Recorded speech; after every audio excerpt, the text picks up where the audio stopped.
Hello, everyone. Welcome to this week's episode of Hollywood Matrimony Live. Thank you so much for joining us. We are live right now on Facebook and YouTube, and all the other services are dumb, so we're not live there. But you can find us on Facebook, YouTube, Instagram, X, Blue Sky, and Hive. And, of course, our website, HollywoodMatrimony.com. It says so right down there. Where? Down here. That's Godzilla. On the screen, down there. Anyways, hello and welcome. Welcome. Thank you so much for being here. We have movies to talk about. So let's get into it. Are you ready, my love? Sure. My love. My love. Okay, what do you want to tell me about? Because there's a couple that you watched by yourself. There's one I watched by myself. And then I think we watched the others together. Did you not get a chance to watch that other movie? I did not. I was Okay. taking a nap, and it was so good. So lazy. No, my head has been hurting Okay, well, today. we'll go with whatever you want to go with. So you tell me. why don't you tell me about that one? And Which then one are we talking about? This person here. Oh, about Ezra. Yes, tell me about the Ezra. All right. Well, Ezra is a character in Star Wars. Oh, sorry, wrong Ezra. I thought you were going to tell me Ezra in the Bible. Oh no, we're not going to get into the Bible. There's enough people trying to accuse the Olympics of Bible stuff when it has nothing to do with the People are Bible. so dumb. But Just people dumb. don't know anything. People.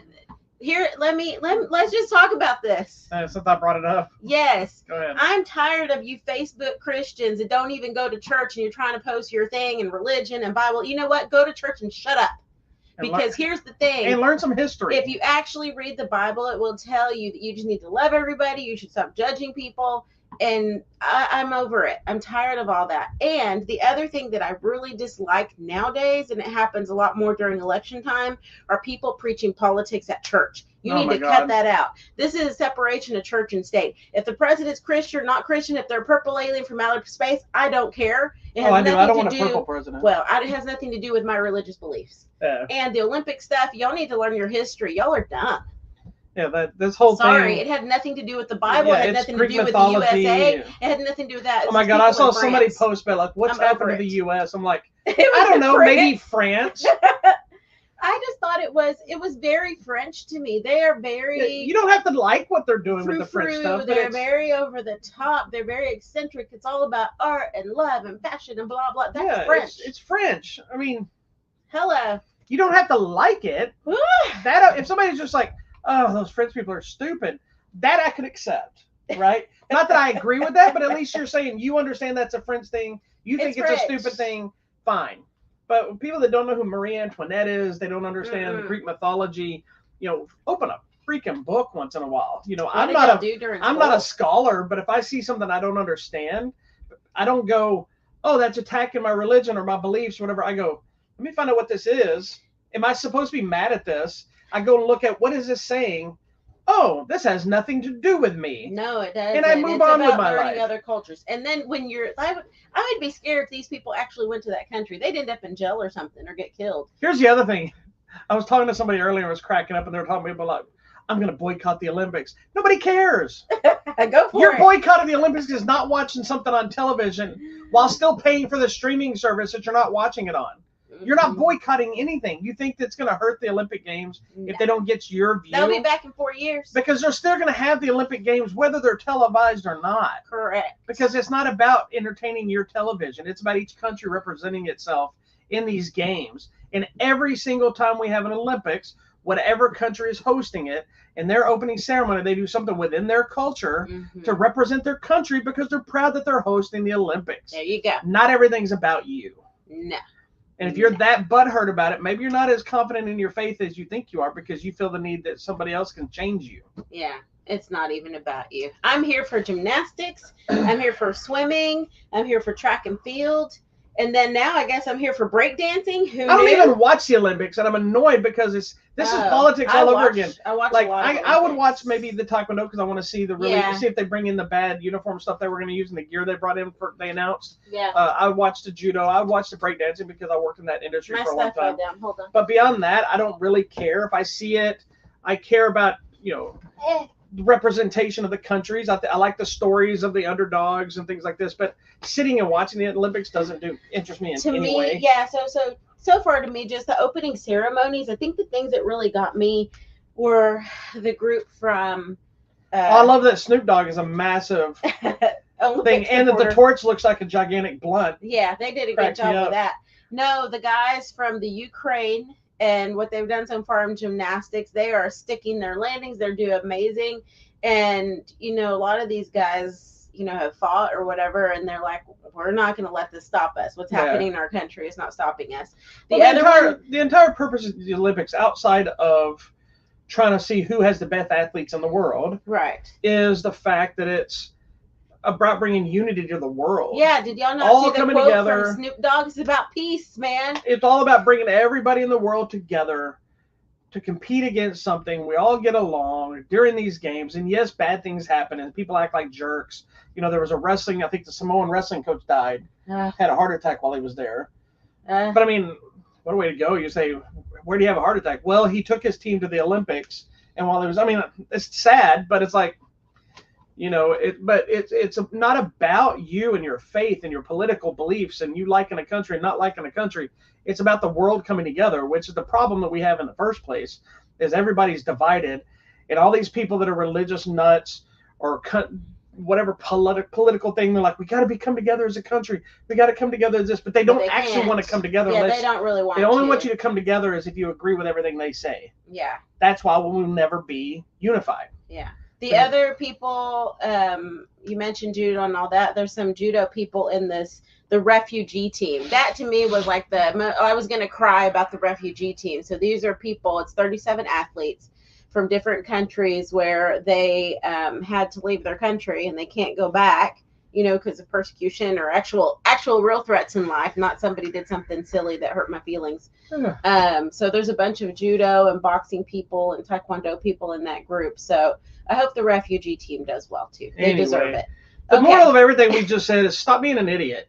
Just open a book once in a while. Well, here's the thing: if you don't like it, turn the TV off. But the bigger problem is not even that. The biggest problem is that nobody takes the time to actually research anything. Oh my gosh, your dad was killing me. You know, and the same thing, and not even forget the Olympic thing. It's the same thing when there's a death hoax. When somebody posts a meme. Oh, and people post fake movie posters. Because we do this show, I go look it up and I'm like, sorry, this is fake. Yeah, and people, like, why would you not look? People, like I had a conversation one time with a guy. They were saying they were remaking martial law. And I messaged that guy. And I forgot what he said. He's remaking it was so-and-so, a couple of people. And I said, that's not a thing. He goes, yes, it is.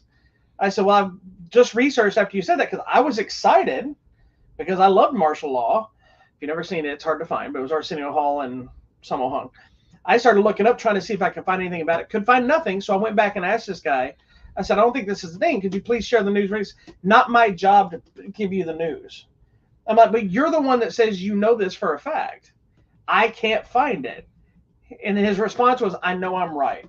Okay. Which tells me you don't know anything because you refuse it. So, like, if you're going to be somebody that's spouting this fake information, whether it's political, movie news, religious content, whatever, have a conversation with people. Be willing to show your work like we did in school.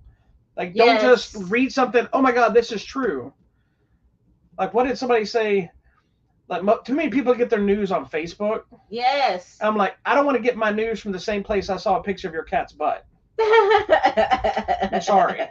It's not where I get my news. Now, if I see something, I'm like, oh, is that real? And then, as you said, I go online and research it. I go check it out. You know, if I see somebody, they announce somebody died, I'm first thing, you'll hear me. She's heard me numerous times. I'm like, oh, crap, really?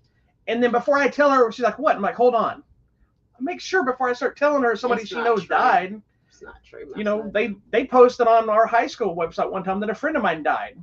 So I called him and I said, are you dead? And he said no. So I messaged him and I said, hey, I just talked to him. He did in fact not die. And they just had the wrong picture for the same first name, different last name. And so they, sorry about that. We fixed it. I'm like, so dumb. Anyway, let's talk about movies. Let's talk about movies. I'm sorry. But all that leads into, too, people's stupidity over movies, people putting out the reviews, oh, this is going to suck, and you never even saw the movie, so shut up. And that's actually works decent into this movie, too. Okay, let's talk about it. So the first movie we're talking about is a movie called Ezra. I'm telling people to shut up. That is directed by Tony Goldwyn, who's an actor, which is this guy. I'll show you. He's that guy. Oh, yeah. Which you've seen him in a bunch of different things. I would show you a picture of him, but it's not my job to share information, so look it up yourself. Wow. Anyway, it's a story about a stand-up comedian who lives with his father, and he's trying to co-parent his autistic son after divorce, whatever, with his ex-wife. And they're basically put into a situation where the state is getting involved to potentially take the son, and they want to put him in a special hospital situation. So it ends up in I'll just say, a cross-country journey that may or may not be legal to fix things. So it's kind of this drama. So it's Bobby Cannavale, Robert De Niro, Rose Byrne, I love her. Whoopi Goldberg, Vera Farmiga, or Fumiga, whatever, Rainn Wilson, and this young man named William A. Fitzgerald, which I believe is his first film. Good for you. Who is in fact autistic. Sweet. So they actually cast an actual autistic boy in the movie. And I read an article that they said that they found this who acting is the way that his autism, it's his thing that keeps him focused and happy. So this kind of worked to the benefit of the movie to have an actual autistic child play an autistic child, but it's also something that he hyper focuses on. Love it. So it probably made it easier for him to do the roles. And I don't know if he's as high on the spectrum as what he plays in the movie. I'm assuming he's not, because I don't know if they can control him the way this kid is. But it is a really good movie. It is sad, but it's kind of funny. The biggest thing, and the reason I said this kind of works into what we're talking about, is most of the issues in this movie come down to communication. Is the incident? There's an incident that occurs that flags everybody. You know, the ex husband and wife, they're doing okay dealing with it, but it's a case of like being a comedian. He's trying to make it. He's trying to bite his voice. He has a little bit of anger issues sometimes. He thinks the kid's fine. Not that he's not autistic, but he's trying to deal with him, takes care of him. The mom's the one that coddles and does all the work and the detail stuff. And so it's kind of a story of two people finding their voice. Is the boy's communicative, but he says random stuff. Like there's a scene in a store where, if you get the vibe of what I'm telling you, they went on a cross-country trip that was not okay. There's a scene in a store where there are pictures on the news. And the guy, he's telling him, he's trying to convince, tells this guy at the thing that my son's an actor or whatever, because he's quoting lines from a TV show. And the guy's like, oh, he's like, have I ever seen you anything? And he says something like, you'll never, this guy's name is Tim. He goes, the boy just goes, you'll never take me alive, Tim. And he ran out of the store. It's funny, but it's also like, and it's got to be frustrating. Yeah. But the kid's amazing. He's so good. It is frustrating when you're watching it, because you're just like, if he could communicate better, none of this would have ever happened. Because it's a misunderstanding that leads into putting him in danger, which then the state gets involved, and they don't find out till later, and then nobody's ever. And that's also one of the elements that's never resolved at the end of the movie, because that's not really the point of the movie. But it annoyed me a little bit that. It's something that was probably resolved off screen. It didn't really need to be. That's how life works, right? But yeah, so you get to halfway through the movie, and it's finally revealed halfway through the movie there was so much stuff what he'd done. And then when it's expressed to the two people that actually have the cognitive ability to discuss it, one doesn't remember it happening. The other one's upset about it. And they're like, well, let's just discuss it. We'll discuss it later. And they're blowing it off, but it's become a big deal. And now you've done too many things to come back from. Yeah. And then then when you are trying to do it, when you get the state involved, you don't always have a say-so anymore. So it's a lot of that stuff. And there's a great scene at the end that kind of fully couples and brings everything together. That's a mimic of a scene earlier in the movie that like you would be blubbering at the scene because it's so perfectly handled. Yeah. And as you see the movie, you're seeing the father and son are not only strengthening their bond, but they're also both finding their voice through different things. Like he doesn't like being touched. Yeah. And so that's a big thing in the thing. And so there's elements where the dad's always trying to hug him. Like he's always like, we're getting along. This is the moment. He goes, I'm going to try to, and he's like, okay, I tried, and he moves on. So that's an ongoing thing. But it's a really, really well done movie. It's a simple movie. It's a story that we've seen before, but it's again, adding a special needs child. And I think it's a special movie that probably didn't get the push that it deserved. Robert De Niro plays he's still playing the curmudgeonly old man that's grumpy and kind of judgmental, but he's playing it with heart this time. Him and the boy have a very like a connection that's different from everybody else. He's pop, and so Aw, He calls him sweet Pop Pop, Pop, and they have their own little things they discuss and Pop do things. Pop. So it's a great movie. I really enjoyed it. It was. I kind of thought it would be good, but it was better than I thought. Mm. Like Whoopi Goldberg has a small part, but she plays like his agent, and he's trying to get on Kimmel, and then at the end of the movie, there's like a little tag thing that's a funny joke that kind of plays into the whole other side of the story they were trying to build. That's just a funny angle at the end of it that I like. So if you have a chance, check out Ezra. It's a great little film. That if you have somebody that's autistic or special needs of any kind, you can probably relate to it. You can see the heartbreak. If you don't have some of those people, this may give you a little insight of how to deal with it and see what people deal with and whatever like that. Okay. I really think it enjoyed sounds really good. I'll watch it this week. Yeah, it's good. I'll probably be crying. Yeah. But it's funny. It's not just a downer. It's funny.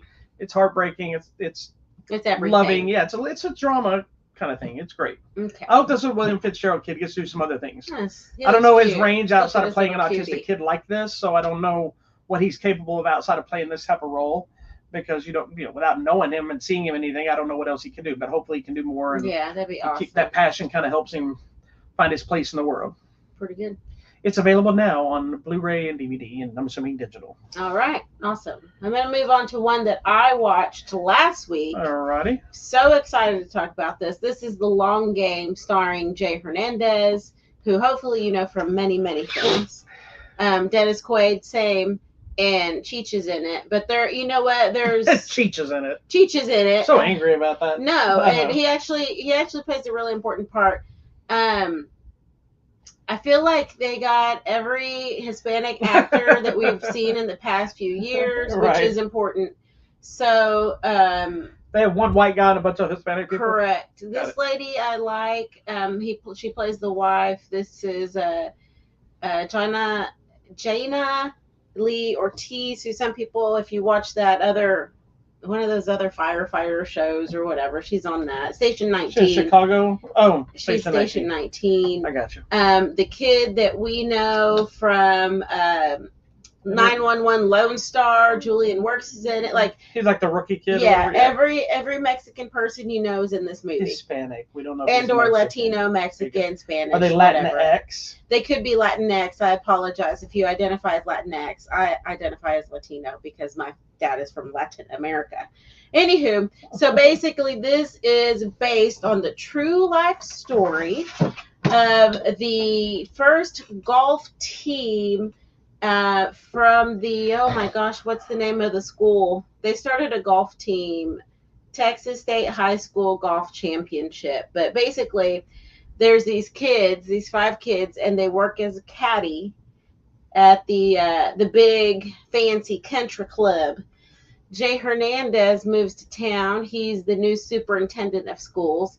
And Dennis Quaid is his friend. They served in the military together. And Dennis Quaid is a member of the country club. And he invites Jay Hernandez. He's like, I'm bringing my friend. I'm inviting him, sponsored. Let me guess. They wouldn't let him in because he's Mexican. And a member of our country club. And yes, they would not let him in because he's Mexican. Even though Dennis Quaid's like, I know him. He's my friend. I'm sponsoring him to be a member. They're like, oh, we're so sorry. We think you might actually prefer to be a member of the other country club down by the border a little further down.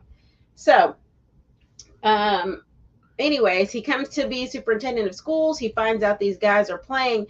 These kids, this is based on the true story. They built their own golf course based on what they knew at working at the golf course, the measurements. They built the sand traps. There was one where the sand traps were just a bunch of cactus. And he's like, we just call that our sand trap because you don't want to get stuck by the cactus. So he's like, we just built around that. That's a sand trap, or pretend that's water. Just use your imagination. Yeah. But they basically, they measured, they built this whole golf course in the middle of nowhere in South Texas in the desert, and that's where they would practice and stuff. So Jay Hernandez and Dennis Quaid become the coaches of this team for the school.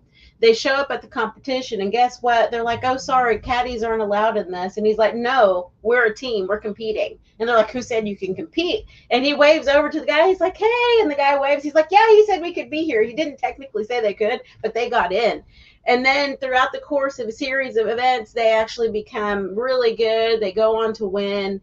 And the thing for me, the most we're in the 50s, right? This is my mom's time period of life. So it was reminding me of some of the stories of my mom that my mom would tell me about how in Texas you weren't necessarily treated bad within schools because most people were like you. Yeah. Right? You had either been a migrant worker. How could they have done that? What about the border wall? You know, you had How been, could any Hispanic people be in Texas? right? We lived here. So, you know, you had either been a migrant worker or you knew your parents were or whatever. So all the people you went to school with were just like you. It's fine. But then once you got out of your little area of where everyone's like you and now you're having to interact with the white man, that's when things got a little dodgy. And so these kids were, of course, treated badly. People cheated in the games against them, and you couldn't say anything because, you know, if you say anything, then you're the problem. Yeah. So they just had a lot of obstacles to overcome. And it's a really good inspirational story. I would recommend everyone check it out. If you are a brownie like me, check it out. It's really cool. Where can we watch this at? Oh, you know what? You can watch it on the line. It's currently streaming for free on the Netflix. It's not free, but if you have a subscription. Well, if you have a subscription. If you don't have Netflix, but you have Amazon Prime, it's also on Prime Video. So I would just recommend you watch it. It's getting some really good scores. People are loving it. Those of you that are angry at Netflix because they help support Kamala Harris, who cares? Do they? Yeah, apparently the president or whatever donated money to her campaign. His wife is apparently like close friends with her. Oh, well. So it's like, I mean, what do you expect? Yeah, I'm like, hello. I hate to tell you this. That was the other thing. I don't mean to sidetrack on that again. No, it's fine. But that's something else we were discussing about people boycotting stuff. Like I remember one time we were talking about it earlier today about somebody talking about boycotting Nestle or boycotting Philip Morris. Like, guess what you'll have? Nothing in life because those people, they own everything. They control a lot of things, and you think you're boycotting one thing and you're still doing something else. Do they still own Kraft? Yes. Yeah. Philip Morris does. So you'll have no. They own cigarettes. Y'all think it's cigarettes. It's not. It's Kraft. It's all of your dressings, condiments, everything you own. Cheeses, some cheeses, macaroni and Kraft cheeses. singles, no macaroni and cheese. Capri Suns. Capri Sun, that's right. And the marshmallows. Yep. They have marshmallows. His dad worked at Kraft, so we know. Like 40 years. Oh, a bunch of cereals. Yeah. Man, you're just hurting yourselves. Yeah, but the problem is people boycott. They don't actually boycott anything. No, I mean, I appreciate it's near impossible to boycott anything. Like some people mean well. I applaud people that say, hey, I'm never going to, I don't know, Chick-fil-A again. And then they never eat there again. Right? Yeah, and that's fine. That's fine. And I respect people that will do something like that. And but they're really only doing it for themselves. Yeah. Because it's not hurting. For every one person that doesn't do this, there's 30 people that are going to do it, and that's on every side. I understand. So anyway. Anyways, ridiculous. Someone mentioned, I was reading comments, someone's like, this is like Field of Dreams, but golf. Is there ghosts in the cornfields? There's no ghosts, but it is an inspirational movie. Dennis Quaid's great anyway. And then Jay Hernandez is amazing in this film. I think he really found his spot, in this one. And I like there's a good mix of English and Spanish. There's no subtitles. You don't need it. If you don't know enough Spanish by now, people, come on, let's get it together. But it's really enjoyable. You don't even have to like golf to like I don't particularly like golf. Yeah, I don't get it. I have played golf. I actually got a hole in one time in my entire life. It's only happened, and I yelled, and I was like, because you're supposed to be really quiet on the golf course. I get golf as a leisure sport. I don't understand it as a big sport. Yeah, I don't get it. But anything that you could drive a cart to the next thing you're doing tells me you're not really working that hard. Anyways, but I know it takes skill, so I'm not demeaning golf. It's really good. It is enjoyable. It is inspirational. It is all those things. So check it out on the Netflix. All right, what else we got? All right, let me post a copy to the Netflix info. All righter. I need you to tell me about this journey. So the next one is one I've been eagerly awaiting because I'm not a massive Western fan, but I do like a good Western if it's done well. And I think it's the idea of, I like the gunfights. I like the cowboy. I like that era. I'm not always interested in the stories because sometimes they're just long people on the plane talking about the fact they got no money or whatever. I like kind of the historical side of it and seeing what they had to do to survive and how they did certain things. And so anyway, we get to Kevin Costner's epic Horizon, an American saga, technically part one. There was part 2 due to come out next month that has been pulled because goodness. this movie did not do as well as everybody anticipated. I have a distinct feeling it's what he made, so I have a distinct feeling it'll probably get dropped on the Max or something as a. And I kind of think this should have been that in the first place. It's fantastic. I'm not saying that because it's a bad movie. I really, really enjoyed this movie. It is 3 hours. That had no bearing on my thought process because I don't whine like a bunch of babies. Like, oh, movie's too long, unless it's what I want to watch. I'm like, this movie felt like cinema. It felt like he cares. And that interview that you told me about, I heard part of it when you were listening to it. Oh, when he's on Stern? On Howard Stern. He cares about cinema. He knows its history. He knows the shots he wants to get, the feeling he wants to evoke. And, when you get a film from someone like that cares so much about the art and the craft of movie making, I'm sure it's amazing to see. Well, and this is a passion project. I just didn't want to sit through it. He mortgaged his own house to budget this movie. Oh, my gosh. Because that's how much this movie meant to him. Like, this movie is the reason that he had partial fights about being on Yellowstone. Because he wanted his time to make this movie, and that's why he's probably not on the show any longer. And he did announce during his press tour that he planned to do 4 of them. Wow. As an epic saga. The first 2 are already finished. I don't know if we'll get all 4. I hope somehow figures out a way to do it. I hope it finds an audience with the digital releases. Like, I didn't get to watch it. I kept planning to go see it at the theater. Yeah. Things kept happening. I ended up watching it at home. I paid for it for premium thing because I wanted to see it that much. And I wanted to support the film. Because, like I said, when someone has that much passion to make a movie, he cares. There's something there, and it's got an amazing cast. I'll read off to some of them to you. Sienna Miller, Sam Worthington, who we don't see enough of, Jenna Malone, Danny Houston. I'm trying to Michael Rooker, Will Patton. I'm trying to Luke Wilson. I'm trying to jump around. People know. I never can say this guy's last name. Michael Inganaro. Angus McFadden. Some people are in and out of the movie pretty quick. Jeff Fahey. Some people, Giovanni Ribisi. Oh, I love him. Some people are in the movie for like 5 seconds, and you can tell they may be leading into the second part. Some of the people literally just have a quick scene. Anyway, the story is basically kind of the stereotypical of they always hear how the West was won and lost. That's what I was going to say. Yeah. It felt like how the West was won, but expanded. But here's the thing: it's funny. As part of the tag, the story it's very much about the lure of the Old West and how it was won, but also lost. And it's the loss of when you watch like that old movie, How the West Was Won. It's really about one side. I just watched a few weeks ago because I was making tamales with my mom. It's a 3-hour movie. Yeah. So we had it on, and that's that movie's kind of a one-sided story. It is. It's just about one family. This one is about. It's like 3 different kind of journeys, but it's telling you the Indian side, Native American side of it. Yeah. It's telling you the Kevin Costner element of the story, and then you're telling about these settlers that are kind of trying to find things. And the whole idea. So I will probably watch this. And it takes place between this like 1861 and 65, so it's spanning 4 years of the Civil War. So it's kind of like that makes me angry too. This journey where they're trying to. I think it's still going on during the Civil War. But their families and friends, and they're all trying to figure out how to create America. Mm-hmm. Like this is people going out. Like the movie starts with this guy in his little thing, and he's roping off areas that will be land for people to build a house. But who decided it was their land? Exactly, and that's the thing. And so while he's doing that, this not really a spoiler, but kind of it's an opening scene of the movie. It doesn't affect the rest of the movie, but it's the catalyst.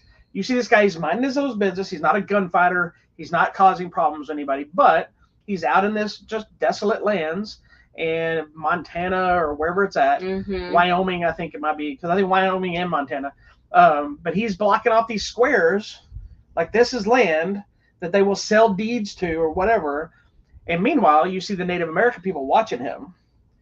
And needless to say, we don't see that person later. It's their land. And so it becomes that struggle of, hey, these people are coming onto our land and trying to take our land.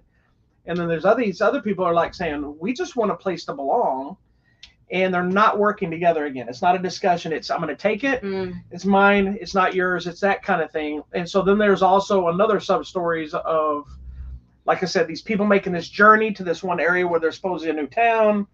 They're dealing with various people of different races and cultures who some people are like super culture. Like one guy, there's like this wagon train people are digging holes and they're working and they're doing this one. And this one guy and his little kind of frou-frou bougie wife, they're sitting there and he's drawing.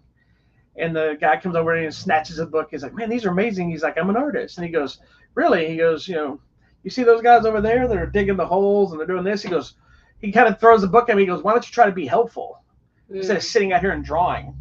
Because he's basically letting everybody else do the work while he just joins the ride. Mm-hmm. And he's like, out here, you help. Everybody helps, And then Kevin Costner's character is like a cattle driver kind of guy who gets kind of acquainted with this lady, and there's these lady on the run from some guy, and things happen, and so there's a lot of little elements of some gunfighting. And do we get to the railroad yet, or has that no? Not happened? So that'll be the next part. Yeah, it's 3 hours of all three of these stories happening simultaneously, but kind of intertwining. Okay, so I'm anticipating the next part will then be the railroad. Now, my only beef with this movie, I really love this movie. I thought it was so good.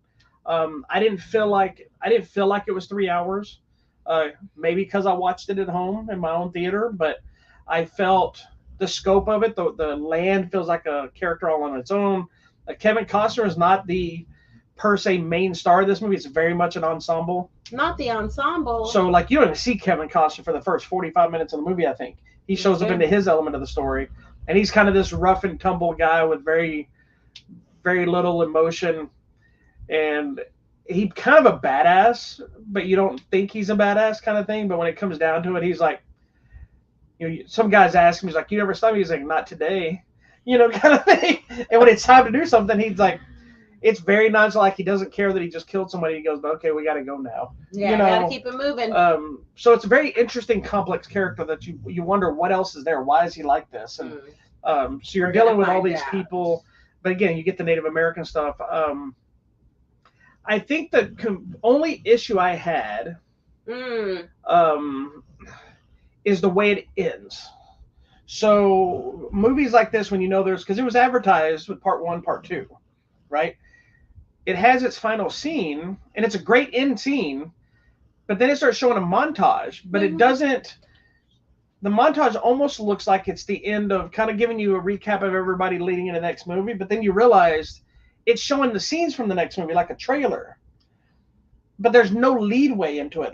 It's just like there. Yeah, it's like fade to black and then horizon coming, whatever. It doesn't ever tell you any of that stuff. So it was hard to tell if these are all scenes, because it's clearly stuff we didn't see in the first movie. Right. So are these scenes? Are they supposed to be? Because when I first watched it, I rewound it to watch it again, and I'm like, are they telling us some stuff that's happened in between that's going to lead into this next movie, I like him too. or not? And it's clearly a whole build-up, because there's one sequence where he's punching some guy and fighting somebody in a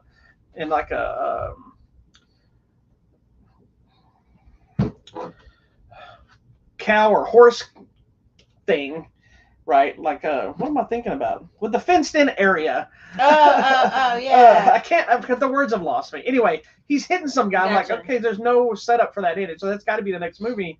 And then it just says directed by Kevin Costner. So it's like, that was my only issue, and I don't know why that was done that way, other than he didn't want to take you out of the story, just wanted to kind of slap you with the next part. But beyond that, I love this movie. I thought it was fantastic.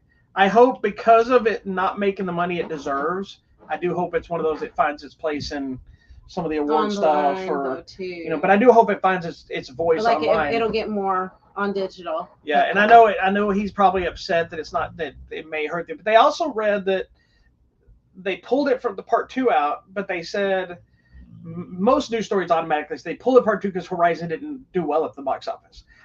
The other side of the story said they pulled it to give this one longer time to run, maybe at home digital and stuff before they go to the next one, then people probably it'll pick up maybe. But who knows? I honestly think it's going to end up getting dropped on the thing, and that may end up killing us from ever getting the second 2 parts. So I'm hoping, however the second part ends, it doesn't leave us hanging in a way that we'll never see the rest of the story. I hope it ends in a way that works, and I can't imagine Kevin Costner's just going to let it die. I somehow feel like he's going to find a way to make the other 2, because he's at that age, and with that money, and if he's willing to mortgage his house, it means something to him. So we'll see. And I also found out he's very obsessed with banana milkshakes. Yeah. There was an entire press store that people kept giving him banana milkshakes, and he would rate them. Huh? And somebody gave him one. He goes, "Yeah, this is not a banana milkshake. It's good, but it's not a banana one." Oh my! He needs to go see Milkshake Monday. That's right. Anyway, Horizon is available now on still in theaters. So if you can see it, go see it in the theater. Support it. If you're willing to sit through it and give it a chance, I'm telling you, it's excellent. But it's also on premium digital, which I think is like a $20 rental. That's not bad. No, For 3 hours. I was glad to pay it. Yeah, it's 3 hours, and for anybody that's never done it before, when you rent a movie like that, it's available for 30 days until you start watching it, and then once you start watching it, you have 48 hours to watch it. So you don't have to sit and watch all 3 hours in one sitting. You can watch a little bit, come back. That was kind of my plan because I started watching it at like 11 o'clock at night, and I stayed up till 2 in the morning and watched that whole thing. Huh. So. That's good. Anyway, that means it was good. Fantastic. I loved it. It might be one of my favorite movies this year. Wow. So. All right.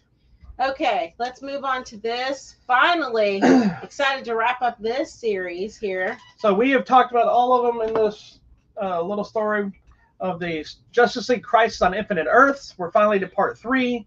For those that know the story, there's obviously a lot of liberties on some stuff.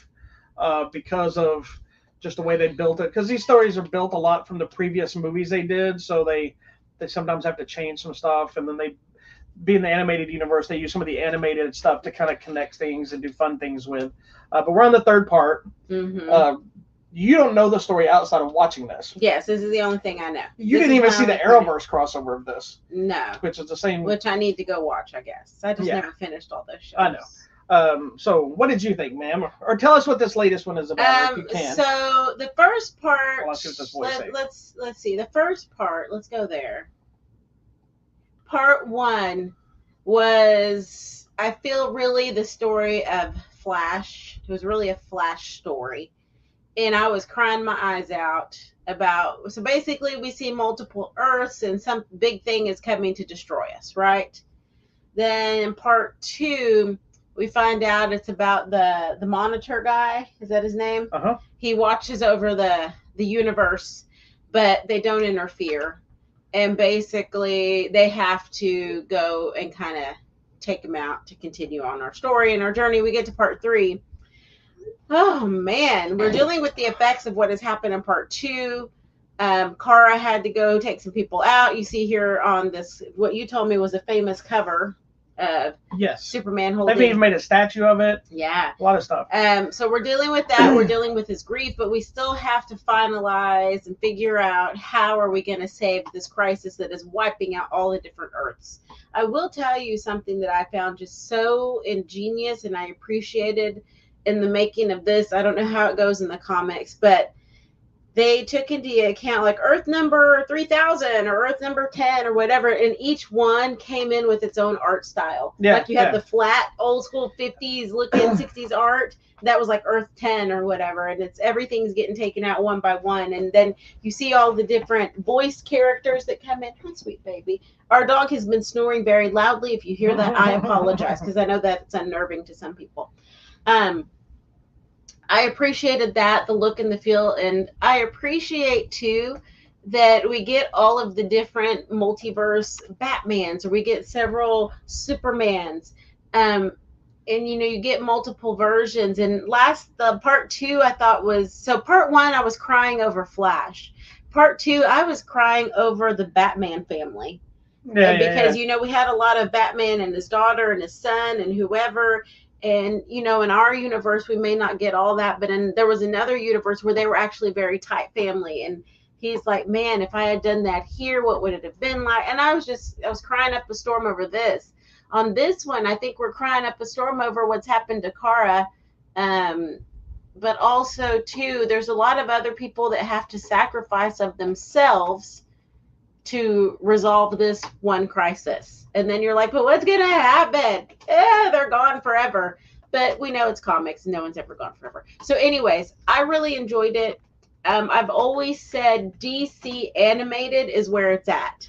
Yeah, maybe people don't always connect as well with the feature films. I'm fine with the feature film, but the animated series or movies are always so well done. They're well thought out. I know they may not follow the exact continuity of the comics, but they are just so emotional and well written. I agree with you. This art style was one that it took a long time for me to connect with this. Yeah. Because it's original. What was the first movie they did? It was a Superman movie. In this style? Yeah, and I did not like it. It bothered me because it's and such I think thick I did. lines. I did like it.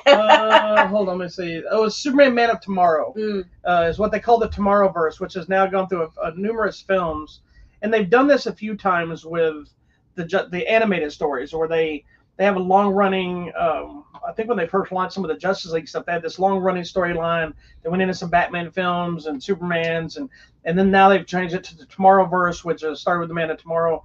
And I did not like the thick lined artwork. And I think it's just because I don't like those heavy lines as an artist. It's just me. But now that we're on so many movies in, and this one, it's kind of grown on me a little bit that I've accepted it. It's fine. I don't notice it as much as I used to because it was so in my face. And I think the mix of other art styles helps because it kind of eases your eyes back and forth. But I've always been somebody who's a comic fan, and I've read this storyline, and I know some of the changes and some of the stuff that's different, and a lot of it the same. I mean, they stick a lot to it, but they're trying to do so many different things with some of these other variations of cartoons and things like this for fan service. It does have to change a little bit, and I'm fine with that. I've always looked at anything that's not on the page. I look as almost like an Elseworld variation of the same thing. I do that with the movies, with Marvel, DC. It doesn't matter. Just because it says The Dark Knight Returns, I don't expect it to be the exact thing. Okay. I figure they're going to make adjustments. Sometimes they make adjustments on licensing. That's what's happened with most of the Marvel stuff. They couldn't do certain stories because they didn't have a certain character, so they had to change them, that kind of stuff. That being said, though, I really enjoyed this one. This one doesn't pull at the heartstrings as much until like the latter half of it. It's spending more time. This is more of a heavy action one, kind of like the last one, and solutions. And I think what I love most about this story, this trilogy, is just so many versions of every character. Yeah. And I don't just mean 35 different same Hal Jordan Green Lanterns. I'm saying so many different versions of characters in the DC universe. A lot of them are just background characters, but to get to sit there and see Warlord or see some random character that has no dialogue, but I'm like, oh, that somebody remembered that character exists and has stuck him in there, made me happy. Mm-hmm. That's a comic nerd in me. That when I see something little like that, like that one kid that was standing there, he looked like a jungle kid. Yeah, Why is he just? I hate Kamandi, or however you say his name. I've never been a fan of that book, but he's just randomly there and he's just standing around with his shirt off, and not doing nothing. He's like, but how will I get back to my time? For him, it wasn't getting back to Earth; it's getting back to his time period of Earth. Yeah, and it's like. But he's just so out of place and so in place at the exact same moment. And I love that kind of weirdness of it. Yeah. But I enjoyed this last chapter. I thought it was I didn't really understand. Maybe you can remind me, because maybe I forgot. I didn't understand the final scene and why that's what they showed us. It seemed like... Of her? Yeah. Why that... Of all the scenes we got, why did that need to be the final scene? I think to know that life continues. I know, but it just felt, to me, it just felt weird. It's like, okay, sacrifices made, I know, life will continue. I know, but it showed that one random character, and I think because it's a major-ish thing, like I would be upset. I know. I think it was a matter of all the characters, why not see a little snippet like that of a bunch of characters instead of I gotcha. Here's this entire story that person wasn't even a primary focus most of the time. No, until the very end. And then I know, but then it's like this. I'm like, okay, why am I seeing this exclamation point? What was the decision? Well, because of what happened. But yeah. We'll talk later. No, I know. It just felt to me like it was important to me. Yeah, I get it, but it also felt like unnecessarily. They wanted you to slapped know it was on okay. Just to do something for no apparent reason outside of, let's just put this person here. That's kind of how it felt. Anyway, it didn't hurt the movie. It's fine. I did enjoy it thoroughly, though. Are you a good girl? Okay, sorry. Do you have any questions? You got all the... I think I got everything answered. I think I asked you, is that what happened in the book? That it kind of just goes that way? For the most part, it's... Okay, Sabine is now. Anytime you watch something that's an adaptation like this, just assume it's not what happened in the book. It's close. But it's close, but it's not. Close enough on most elements. There's a lot of booty over here. Okay, dog butt. But I always applaud them when they do stuff like these iconic shots, and you get it in the movie itself, and that they're willing to pull those punches, because that's the kind of thing that they know that this movie is going to be a movie that fans of the genre are going to watch more than my dad would never watch this. Yeah, well, it doesn't have Jesus in it. Well, no, but I mean, he might watch a Superman movie, but he would never watch an animated Superman movie. Sorry, You know what I mean? That was rude. No, but I'm just saying in general, if they're not somebody that watches, if it's not a comic fan, that most of those people will never watch an animated comic movie. Right. They might watch a live action movie because it's a movie. Right. You know, so. And I don't know why what do people have against animated features? There's a thing, there's an adult thing. They're like, it's a cartoon. That's yeah, for there's kids, an adult but it's mentality not. by a lot of adults when they get to a certain age. And I've sadly seen it with a lot of kids where, and I think it's because the adults are doing it, where you're made to feel like you shouldn't watch that if you're not a kid anymore, or that's only for children. It's the idea of like I had a kid in my class the other day who's like maybe 11, 9 or 10 or 11 or whatever. And I asked the kids, you know, what do y'all do for fun? What kind of toys you play? She goes, I don't play with toys anymore. And I'm like, why not? I do. Oh, I'm too big for that. I'm too old for toys. I'm like, you're 11. You're not too old for toys ever. Yeah, and I'm like, but that's a parent thing a lot of times. They tell you you're too old for that, move on. No, but then they want them to, but then they also want you to still be a kid, but you're taking away the kid things. They don't let people evolve like they used to. You know, I play with toys all the time. And not just because we have a grandkid. This is a family show. No, I'm just saying I like bright something, or I color a lot. I don't understand that. It's the same thing I've heard people when they talk about like going to Disney. Oh, you're an adult, you go to Disney? That's a kid thing. No, it's not. You know, and it's the perception of certain things. Yet, if they pick something like, I had a talk with one guy who would never watch an animated thing. But then he was telling me, I guess he went and saw Kung Fu Panda 4, but he had to justify it by saying, well, you know, when I saw the first one, I had taken my grandson. Who cares? He felt the need to tell me he took a child to see the movie, so it was okay for him to see it. And I said, oh, that's cool. You know, would you not? He goes, I would have never watched that if I hadn't taken him. I said, you wouldn't even watch it? No, I would have never watched that. I said, I went and saw the first one by myself. Yep. You know, so I don't get it. Anyway. I just broke but they know these movies are made for more the comic nerd type characters that know the stories a lot of times. And then there's people like yourself that don't know the stories. This is the story for you. This is the story for me. So for you, it doesn't affect you. This unfolds for you. For me, I'm like, okay, this was what it's supposed to be. This would have been better here or whatever. Yeah, so I separate the two and say, when I watch this, I'm not getting the book. I'm getting the idea of the book. Correct. I'm watching this over here, you know. Yeah. Anyway, I enjoyed this whole series. I'm interested to see where they're going next for the next stuff. I hope we're changing art styles so I can get out of this. I've let it run its course. It's time to do something. You're like, I'm over it now. Yeah. All right. So before you move on to another one, I want to throw a movie out there. I don't think I put on the thing because I think I took it off. Well, I took it off. You don't have to do a thing about it. Okay. I just want to make a real quick point about it. If you want to share the review, it is on our page. I did watch a movie called The Crippled Masters. Oh. I was going to talk about it, and then we had a lot of stuff. So I just want to give this movie some love a little bit, just because if you're into martial arts, this is kind of one of these. It's made from 1979, I believe. It's kind of an exploitation type film. It wasn't released in the U.S. until like 82. Where would I find it? But it's on our. If you go to the front page. Okay. Is it on the front? Yeah, it's on the Blu-ray section, the third one in the middle. Sure, but it's a martial art flick called The Crippled Masters, and it stars two real-life handicapped martial artists. Nice. One guy has no use of his legs. The other guy is missing one arm, and then the other arm he has kind of like the short arm with like the two-finger type. I don't know what that actually called, so I'm not trying to be insulting. Sorry. They're very impressive martial artists. It clearly is a niche playing against the type of these are handicapped people. They try to work it into the story, so you have to kind of let that go because it's like a mob boss who tortures them. Like, it's funny and disturbing all at once. And I just had to tell this to the public. So the opening sequence is this guy torturing these two different people. One guy cuts off both his arms, right? Yes. Cuts off one arm, that's fine. They put blood on him. And cuts off the other arm, but now he suddenly has a little short arm with the finger thing. And then the guy's walking through town bloody. Is it growing back? No, they don't even adjust. They don't even talk about it. Because the next scene is the guy walking through the village trying to find food, but he's got no arms now. And it's like, shouldn't you be dead in an alley? And then the other guy, they pour acid all over his legs, and now he can't use his legs anymore. And so they tried to work it into a cohesive story. It's not really, but it's really about just watching these martial arts guys and their vengeance. And I was pretty impressed with their martial arts abilities just for the fact of what they're fighting with. The guy with one arm thing, he's flipping a bow around and catching it with his foot and his arm and his neck. And it's actually pretty impressive. So if you want... That's pretty cool. If you're into kind of some exploitation type films or martial arts films or the old, what they call chopsaki films. I don't know if that's politically correct anymore. We apologize. But I'm going to say it anyway because that's what I've known them as for my entire life.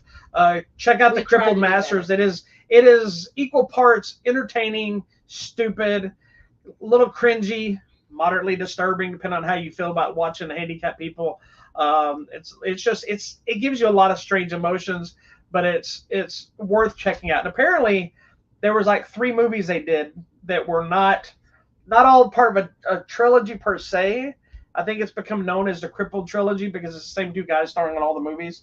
But is that appropriate? It probably isn't now, but I think that's what they referred to it as.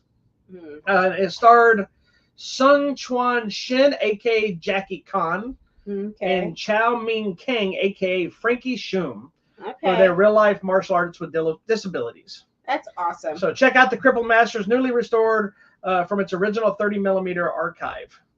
It's available now on the Blu-ray.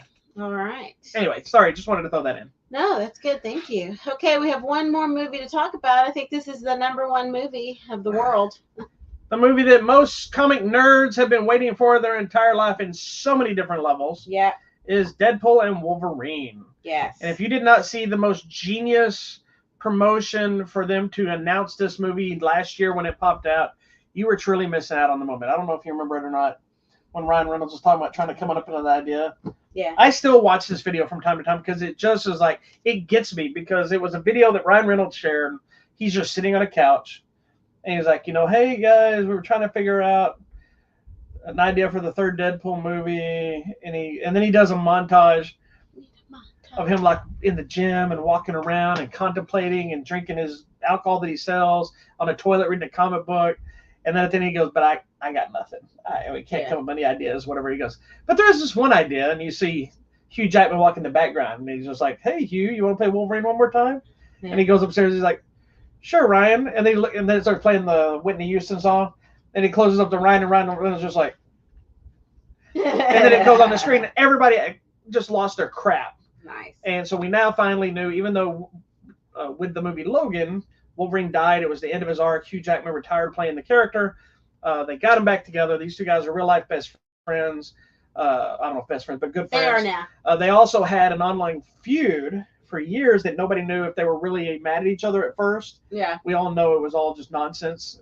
Anybody with a brain could figure out it was just nonsense back then. But here we are. This is also the first Deadpool movie that is actually part of the MCU after Disney bought Fox. So all the previous X-Men movies, Fantastic Four movies, whatever else you can think of that were over at Fox are now part of the Disney archive. So they give them a lot more stuff to dig around through if they wanted to. So this is officially the first mutants in the MCU. Outside of Kamala Khan from Miss Marvel, who they called her a mutant. But this is the first time we get to see Wolverine and Deadpool. And fun fact, years ago, Hugh Jackman said, and I don't remember if he had already retired the character or it was before he decided to retire, he said that he really, really wanted to play Wolverine in the Marvel Cinematic Universe and said that he would play Wolverine again in a heartbeat if he was in there. But I think that was before he retired the character. And I think he had been talking about it. So anyway, now the biggest concern was Logan died. So most people were kind of concerned and upset that are they now going to retcon one of the best Logan movies, if you will, in his death and screw it up and say made it all useless. Joyfully, they did not. Yeah. This is a whole nother thing. Thanks to shows like Loki and the multiverse and all this stuff, they've created a whole world for us to play in. And we are now here with Deadpool and Wolverine. There you go. And I think you see in the trailer, Deadpool goes in search of Wolverines. Yeah. To come help him. So they smartly save our world. Yeah, and this is not a spoiler. They used the TVA, which is in the trailer. If you don't know the TVA, that you need to watch. Oh my gosh, you need to go watch Loki. You have to watch the Loki TV series. I'd introduced the TVA, but please do. At the end of the last Deadpool movie, some people actually forgot that he was time traveling because of Cable's watch. So it perfectly merges, even though it had no connection at the time, perfectly merges with the TVA idea. Correct. And see, I'm doing an X for X-Men. There you go. So we did a marathon. We did do a marathon. Lord have mercy. think it was 11. 12 movies. Did we do? Is that without Avengers or anything? Hold on, I have it written. We decided to do the X universe. Actually, 13 movies. Is that without the Avengers? Yes. Okay. It's these. So we were gonna. Here's the thing: is we discussed it right before we came on the air. You could technically watch Deadpool 1 and 2, Logan and Deadpool, and get ready for the new Deadpool. You do miss out on some stuff by not seeing the other X-Men movies, knowing some superhero lore, that kind of thing. We're not going to spoil anything here. We don't want to talk surprise cameos. I know some stuff, even though it was shown in the trailers, we're not even going to mention that stuff. But it's a movie you should experience. Correct. So don't want to spoil. We should do a spoiler version. Yeah. So we watched all 3 of the original trilogy, the 4 for the next series, which is the First Class all the way to Dark Phoenix. There's 3 Wolverine movies, which is Origins Wolverine, which is the first appearance of Deadpool with Wolverine and Ryan Reynolds together. Horribly waste of time of Deadpool at that time. The Wolverine and Logan. And then, of course, we watched the New Mutants, which I like the New Mutants. It gets some bad flack, but there's not a lot of connection to these other movies, but it's necessity because this new movie, forgetting the story side, it's almost, not only are we getting a love letter to the X-Men, to Wolverine, to Deadpool, what the fans want, it's a love letter and kind of a send-off for the Fox universe, if that makes sense. Yes, totally. I think as someone who doesn't follow a lot of comic things or whatever, I think we're to the point where we're past continuity of comic books and things a little bit. Mostly, yeah. Kind of out there. But I do think there's some homage to some of that as well. And it does make sense with the whole time travel thing. I have one question on one thing, but I'm going to look it up. But I think I'm okay. No, just ask me. No, but I don't want to answer. Oh, well, wait, don't look it up. Just ask me, because okay. I don't know if I know the answer to it. Okay, I will. Yeah, after the show's over then. Anyways, I think that's it. Don't but look it up. No, I'm going to look it up because I want to know. But I want you to ask me first. I want to see if I know the answer before you look it up. Okay, I want to know that too. Right, but no, I want to see if you're right. But don't look it up until after I tell you my answer, and then you know if I'm right. I don't want you to know the info yet. Then it's a waste of time for me to answer. No, it's not. Anyway. Put your phone down, woman. This movie was awesome. That's all you need to know. It is. It is really fun. It's funny. It's emotional. It's heartfelt. I think it is a love letter to the fans. I think it gives you all the things you ever wanted to see about Deadpool and Wolverine together, and it makes sense. It brings back very interesting characters. You need to be very aware of everyone in the Marvel Universe. I'm going to just say everyone in the whole world that ever existed. You do need to know, you need to watch Loki. Don't be that person that's like, I don't want to watch another show. Yeah, because there's characters from Loki that I was so happy that showed up too. You need to know everything. They're not a major player to the story necessarily, but don't look it up. Don't look up whatever it is. You're no fun. Play the game, sister. I don't want to play the game. Do it anyway. It's time to play the game. Do you want to play a game? Okay, I was doing Triple H. You just wanted to saw. Now you're in Wolverine. I don't know how you just blended a bunch of things that had nothing to do with each other. Because he's gonna kill people with his blade. As a comic nerd, I'm very happy with this movie.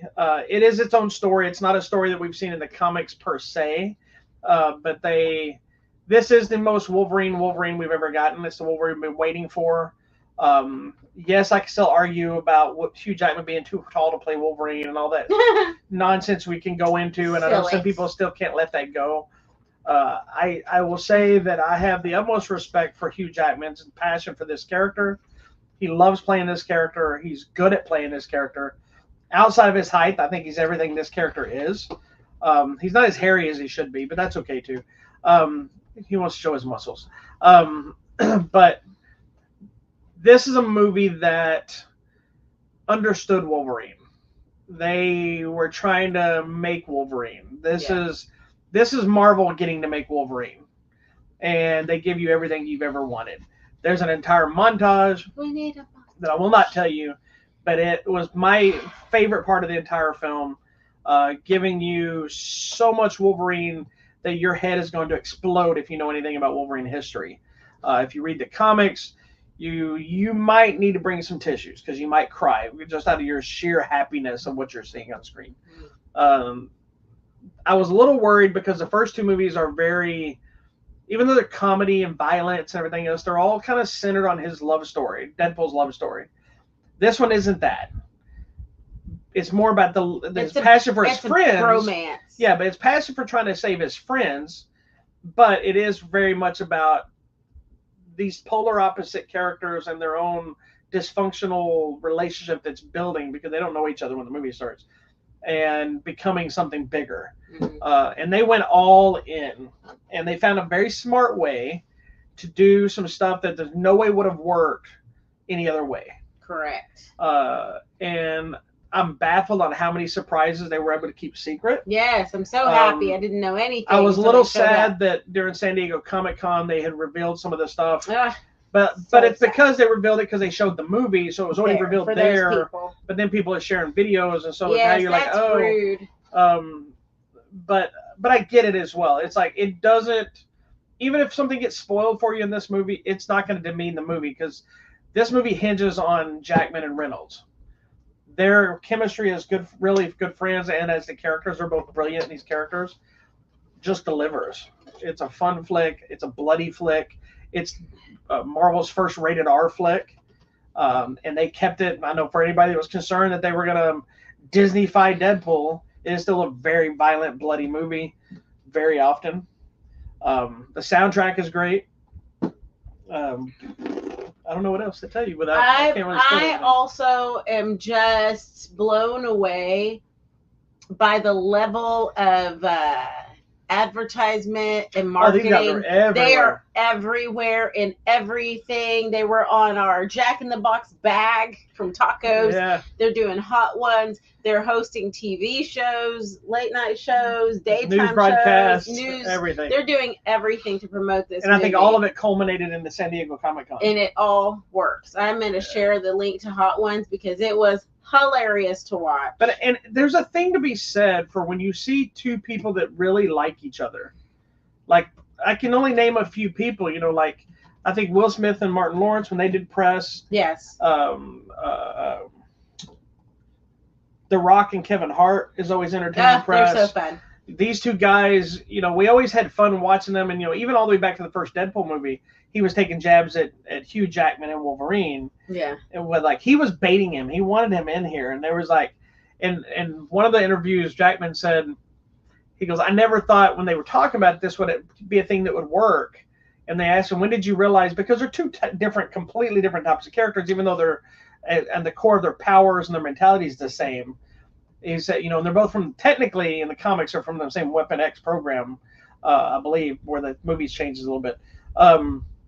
But Hugh Jackman said, after I watched the first movie, I realized. The first Deadpool. Yeah, he goes, oh, I can see how this could work. Because it's the comic buffoon in Deadpool and the straight man in Wolverine that both butt heads and work together great. Yeah.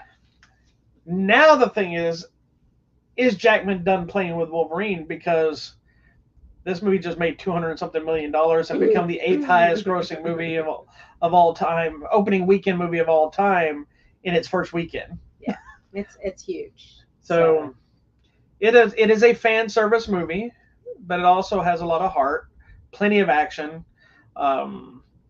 Is there anything you didn't like about it? Anything annoy you? Did you understand everything without knowing? In the movie, it was great. In the theater, I was annoyed, but By that that's guy? okay. Yes. You kind of expect that.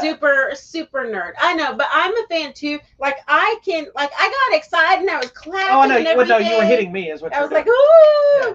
but I wasn't like, Well, in this guy's that defense, guy's gonna be alone forever in in his that mother's guy's basement. in that guy's defense, No. he apologized He did. to you before the movie He ever did started. say, guys, I'm sorry. I know I'm going to be very loud and excited. So he But, knew and his then place. I was like, yeah, you're also going to be alone forever in your That mom's is- basement.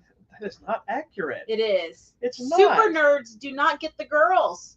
And if they do, they get super nerd That girls is such that are a, just not. that is such a cliche fact that you're absolutely incorrect about. I'm going to go look it up. Let's see percentage. There's no percentage to figure that out. There's some statistics. Do super I am that guy. nerds. No. Yes, I've had those moments. Oh my gosh, do super nerds have partners? Of course, first people thing. look at that. But people I see at conventions that are those exact people, and they all have girlfriends, they all have boyfriends, they're all walking around. Most of them are not as what you're saying. Why super nerds super suck at dating? Oh, I We get know that. some. Most We of- know some people who are very just awkward and like, I understand hey, that. girl, That's and a I'm social like, skill I'm thing. gonna be alone for. But I also you know are. plenty of the people that have the same thoughts that are doctors and police officers and Okay, everything yeah, else. but y'all know how to comport yourselves in No. public. I've seen some of them that when you see them at a convention, No. you see them at a panel, they're losing their You mind. guys tell me what you think. Super nerds, are you gonna You're be being- alone? I'm sorry. I'm not person, trying to be as rude. a person of color, Yes. who people think of you as a cliche sometimes. Well, okay, I'm you sorry. should be ashamed of yourself. For shame that I know the truth. I feel insulted. Do you? Because I am this thing. And let me tell you But something. you're not that guy. Let me tell you yelling something. out there. Let me tell you something. Okay. Before all this MCU nonsense and bullshit, and all we had was the original X-Men movie or the Superman movie or the Adam West Batman show, we were all told how much losers we were and how nerdy was us and how all that stuff sucks. Now all you latecomers that enjoy Chris Evans with his shirt off and Thor running around with his butt out and oh my God, MCU is the greatest thing ever. Now it's mainstream and everybody loves it, but you still want to talk trash about the nerd. Whereas, yes, do I feel like I'm elevated on some level when I sit at a convention and I'm an artist and sitting next to another artist says he? Of course, there's different vibes to us, but I've also seen the exact opposite of what you're saying. You're living the cliche, which I've seen the facts differently. You'd be ashamed of yourself. Oh well, You I just insulted think your husband. Super nerdy people are gonna just never. Deadpool Wolverine is fantastic, and I applaud that guy for living his best life. Okay, but he's one of those awkward social people, and We they don't do even- have a hard Now time. we don't know that he's awkward social He's people. awkward. We don't know that guy. You just know he got excited during the movie. I also watched numerous people during Twilight, which were these ladies that I thought. Those ladies were nasty, cochina, cougars. Yeah, those would be ladies They that I were would like, have. ooh, take it off. These would be ladies I would have expected every one of them to be Guys, alone. when we went, So- yes, they were all older ladies, and they were like, ooh, Taylor Lautner, take it off. And I was like, ooh, you're cochina. That could be your kid. Just saying, that's the same world. They are nasty cochina. The same with people that were going to see the 50 Shades of Greys and getting all into it. I just watched it at home. I would have expected those neither people to be one of alone those too if you people want to are go. very- So They just had bad chemistry, and neither one of them were very. Okay, we're not hot. getting into that movie, but I'm just saying it's everywhere. Okay, fine. Super nerds unite. Go see Despite her Deadpool being completely Wolverine. wrong about the world, we No, both love this we movie. all enjoyed it. We I'm both not love wrong this about movie. the world. I was just talking about a specific I know. person I'm just. and/or type of people. Most of this argument is for the show. Okay. It's I'm like sorry. It's if like I'm, just a if funny. I'm falling into the cliches, I'm sorry. Funny part of talking about like saying that's part of the show and the argument because we'll finish the show. We won't even have this conversation. No, we're gonna go make tostadas and won't care And about y'all. it's funny. I watch a reaction guy and they were watching Cobra Kai. Yes. And you know, there's the gag of like the son, Daniel's son, who's not so much bigger now. Daniel San? Yeah, Daniel's son in the show. Yes, which I when we know. I first was watched being that funny. new episode, we were like, "Who is that kid?" Yes. Then we realized, "Oh, that's him." So throughout their reactions of each episode, they keep going, "Who is this kid in the show?" It's the kid. So about the third or fourth episode in, one of the guys leans into the camera and is like, "We know who it is. It's a bit." Because I think they were getting crap like that they didn't know who that character was the whole time, but they just kept playing that bit. Like, who is this kid and why does he get so, Anyway, I just thought it was funny. There's not really much else to say about Deadpool Wolverine without spoiling anything. There is an after credit scene at the very end. It's just for laughs. It doesn't really build up to anything, but it was fun. I think one of the biggest props I want to give Disney is there's a mid-credit thing going on during the credits that's behind the scenes footage and other stuff of all the Fox Marvel movies they've done, X-Men, Fantastic Fours, I think Elektra, Daredevil, anything that's been made in Fox. They kind of showed a lot of behind the scenes archival footage of stuff that it was kind of like, hey, goodbye. We see you. We know what you did for us before the MCU. Because a lot of that stuff happened before the MCUs. That's what we got. Mm-hmm. Whether you like them or not. You can talk trash about them, but those were our superhero movies. And I felt that love. Like, we love you. We thank you for what you did, what you brought to us. Here's your love letter. It's not just the Wolverine stuff. It's everything. Yeah. So I thought that was really cool for them to add that in the finale of the movie to make it feel like. Yeah, it has nothing to do with anything. No, it's nothing to do with the was movie. just It's just like the end of an era. It was the end. Yeah, saying goodbye to the end of the era. Because that's kind of what this movie is too. Is because it's blending them. It's kind of saying goodbye to Fox, welcome to Marvel, and moving forward. Because if you look in the trailer too, you can see the Fox logo buried in the sand. as kind of a joke. Yes. You know, so it's an interesting way and that makes sense too. I always wondered how they were going to pull that up. Why would that make any sense? Because, you know, they always break the third and fourth wall, and they do a good job of how to make all that works and do some fun stuff. It is typical Marvel where the villain is kind of You know, they weren't great villain, but it wasn't a bad villain either. That's one of Marvel's biggest issues is their villains aren't always as good as they should be. But it is what it is. All right. Moving Do you on. have a favorite No. of, let's just say, first of all, what is your favorite Deadpool movie? 1, 2, or 3? The first one. You feel like the first one the I best? still like the first one the best because I think it was the most original out of the box thing I'd ever seen. Because I'm just like, why is this guy talking to me? Right. And why is he playing this music and he's singing like, you know, and he's sitting on the bridge What a Man singing. song? Yeah, and he's like, ooh, look at that. And then, you know, but he's talking to you and he's interacting He's with like, you. oh, hello. He's like, hello. You know, so I thought that was cool. So I like the first one. Okay, my next question on Deadpool before we move on to the other question I have for you. Who do you think leaked the original footage? Or do you know what I'm talking about? I think they did. Who is they? He did it himself. I'm pretty sure Ryan Reynolds did it. I don't know if it's ever been officially proven, but I'm pretty sure Ryan Reynolds leaked that footage, which is why we have Deadpool in the first place. Yeah. Now, going through our marathon that we had, you have all these movies to choose from. Do you have one, including this new one, the X-Men movies, the Wolverine movies, the Deadpool movies, which is what we watched? Do you have one that is your favorite? Like if I said you can only watch one of them again, which one would you watch again? Oh, the one that sticks with me the most, and I was saying this all week, was Mutant and Proud. Okay, which one? Is that the second one? Oh God, I don't know which movie that is. You're thinking about First Class, I believe. I think it's First Class. The Mutant and Proud is it's Jennifer Lawrence, I believe. Yes, it's Jennifer Lawrence, because it starts off as a joke and a thing, but by the end you can see she actually gets to the point where she is proud of who she is, and she's trying to instill that in Beast. Like, Beast, you don't need to hide who you are. You don't need to take your little magic serum. Just be who you are and be proud of it. Yeah. And I think even we get to the point at the end with her relationship with Charles Xavier at that point, it's like, I love you, you're my brother, but why couldn't you just let me be me and love me? And then think further on, that connects to Dark Phoenix too, because she's like, what did you do? What did you do to her? Yeah. Why can't you ever just let people be who they are? But then you realize he was right. He, in a way, he was kind of right, but in a way he wasn't. He also realized it. So I like that one because I think we, from her perspective, Professor X and even Magneto, all of them realize they need each other, but they cannot be with each other. They all love each other dearly as brothers and sisters or whatever, best friends, but they just cannot coexist right at that moment. Yeah. And then I think the other point that brings us back full circle to the one with Rogue. The Rogue Cut? Oh, because you watched the Rogue Cut Days of Future Past? At the end, where Magneto, what's his name, Eric, is talking now to Charles, he's like, we have wasted so much time fighting each other. Yeah.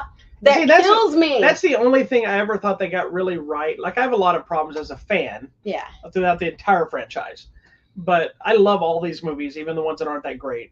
I have issues with every one of the movies because of my nerd connection of certain things. Yeah, things that aren't correct. I think, for me, the original X-Men is still my favorite. But part of it's a nostalgia thing because I never thought I'd ever see an X-Men movie. Never thought I'd see Wolverine on the screen. I never thought I would see Professor X. And then when they cast Patrick Stewart, which we always used to be joke casting of, he'd be the perfect Professor X. And here he comes rolling in. And I'm like, there's things I don't like about that movie. Like, I hate their costumes. And then I read an article that I think it was Kevin Feige was saying, because he's been working with Marvel since the first X-Men movie, before they had Marvel Studios.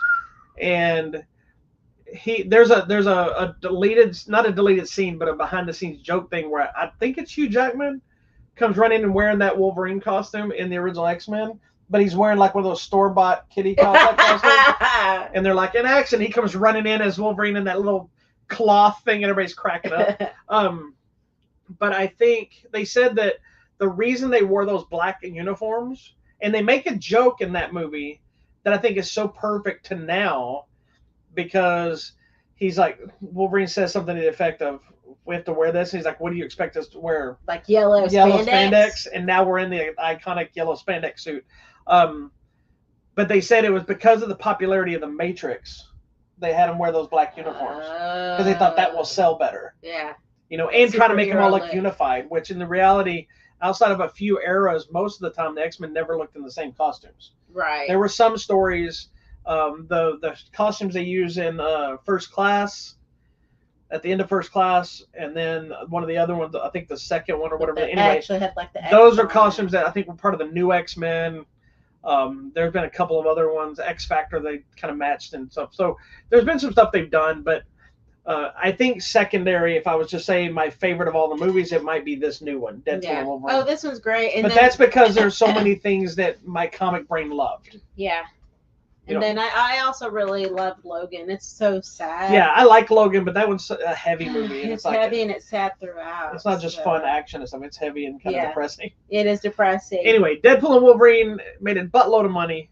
It's going to probably keep making a buttload of money. Stop looking up the thing that I'm not.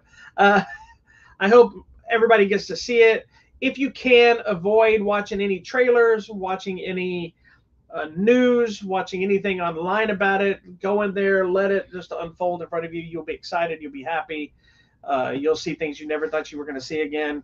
And some things you'll see that you never thought you'd see ever. Yeah. Oh, and that ugly little dog that's going around with him, it's cute. So ugly, he's cute. Yeah, it was voted the ugliest dog in the world. Oh, and so did I tell you sweet. that they both won Guinness records? Who Hugh did? Jackman and Ryan Reynolds. Oh, they did? Yeah, they got Guinness Book World Records, I think, for the highest views of a trailer. Something like that. Huh. And then Ryan Reynolds got one, I think, something about the oldest stadium with that Dexham, whatever football team that he has. Oh, yeah. Something with their stadium or something. So anyway. All right. Huge shout out to this team. Everybody's doing a great job. I'm so happy this movie works the way it works. I loved it, and I hope you love it too. All righty. Somebody asked me if it was okay to take kids to. It really depends on if you're the cool parent or not. It depends on if you don't mind them hearing F-bombs. And It's constant F-bombs and violence. There's no real nudity or weirdness like and that. of course, my people had their babies there. They had little toddler Did they? I didn't kids. notice that. Yes, up over here. Oh. I'm like, I didn't hear any of that, but I had my headset on. I mean, I wouldn't take that age child. Anyway, check out Deadpool and Wolverine in theaters now. If you're like the 3 people that haven't seen it yet, That's what I thought. I may go see it again. All right, then. All right, moving on. Moving on to you, babe. What's coming out on the line? Blu-ray, X-ray? Blu-ray, X-ray. I don't know. Whatever you want to call it. Hold on. I just accidentally minimized something. Okay. There's not a lot of stuff this week. It's a lot of some older stuff. It's been like that a lot lately. The First Omen's coming out to Blu-ray. Oh, and sorry, I hit the wrong button. That Sorry. is not what we're doing. Sorry. The Man from U.N.C.L.E. is getting a limited edition 4K release. Oh, nice. Election is getting a 4K release from the Paramount Presents thing with who is that? Reese Witherspoon and Matthew Broderick. Yes. I think you like that movie. Yes. Ted Lasso is getting some sort of a release. It says the Richmond Way. I don't know what that means. If that's a special episode or a new season. Sting, which is a movie we'll be talking about next week. Yes. About a spider. Then it's like some other random Invasion USA, the Chuck Norris movie is getting a 4K release. House of Gucci's getting some new release. So that's pretty much it. It's all kind of some of the same stuff. Nothing major. Okay. Coming then on the line or in theaters this week. On Tuesday, the 30th, Video Demand and Digital, A Quiet Place Day 1. If you did not get to see it in the theater, you can now see it at home on Video Demand and Digital. There is also a one-day Fathom event, Man and the Witch, The Dance of 1,000 Steps. It's this man who was cursed at birth that he will never have a wife, and he decides to bargain his way towards getting one. And I'm going to assume that's The Dance of 1,000 Steps.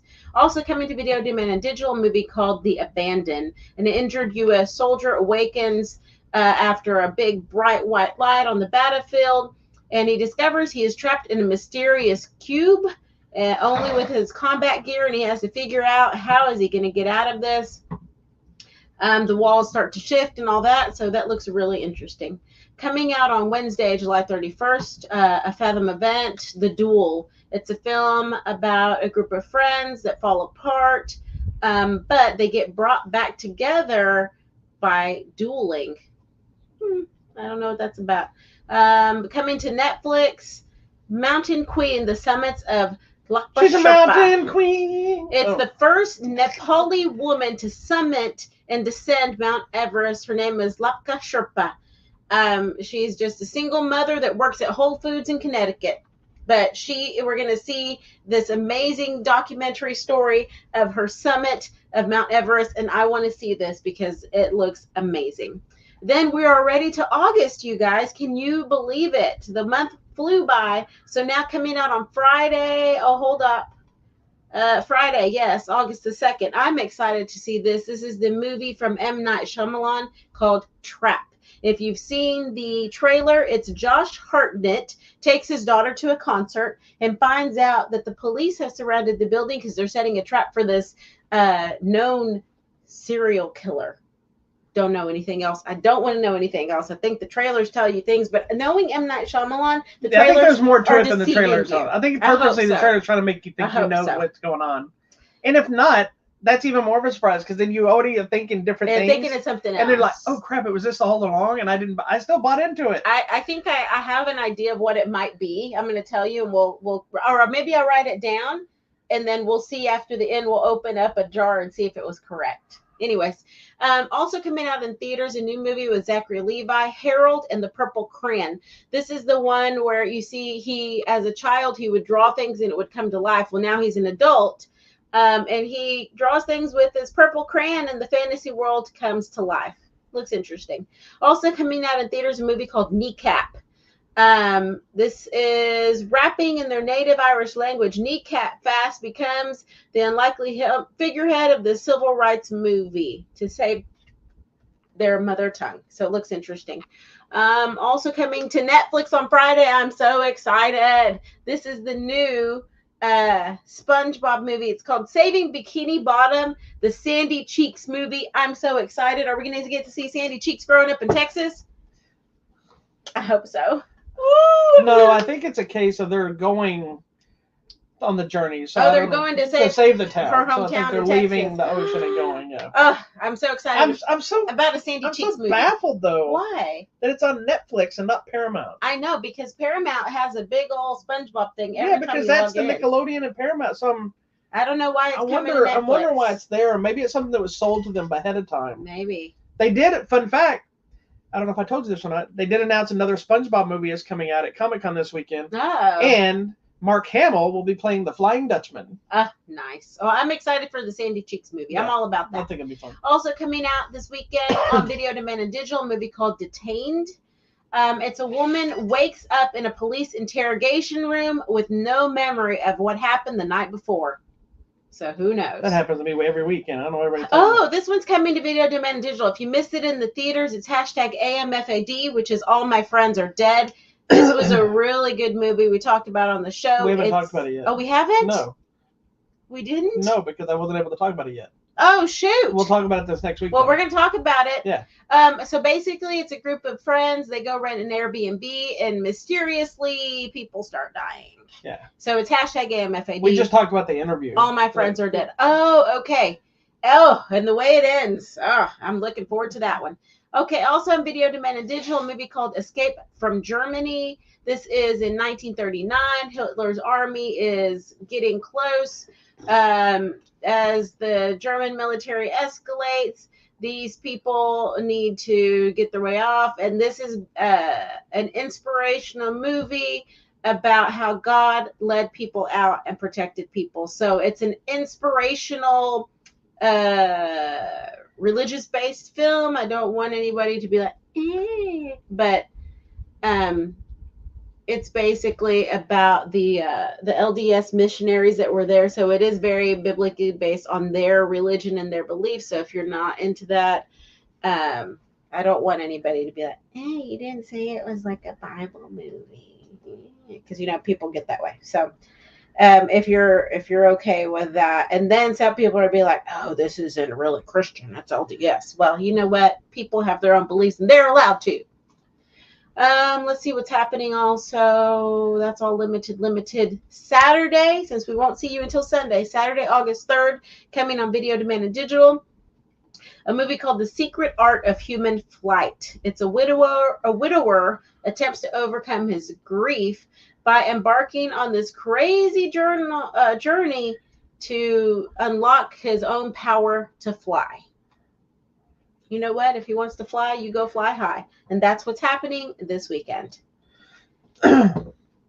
Awesome. Do I have something else I'm supposed to? Oh, we have giveaways. We have giveaways. You were talking so long on that other stuff. I know. There's a lot of movies coming out this weekend. And I got somebody asking me questions about something that goodness. I needed to answer. I apologize for being on the phone after I yelled at her. How rude. I know. I broke the own rule after yelling at her, but don't look it up. So we got a few giveaways. Some of the stuff we've saved I don't know if we have a lot of new ones just yet, but I do expect a couple coming in. We got copies of Challengers that we've talked about, as well as Alienoid Return to the Future, the sequel to Alienoid. We still got a couple copies of True Detective Night Country that was actually way better than I anticipated, because I kind of left that show and came back to it. The Last Stop at Yuma County, or in Yuma County, we talked about last week. It's really good. We got copies of the original Twister. Second Also movie, good. Twisters, is still in theaters. It did drop a lot because Deadpool Wolverine.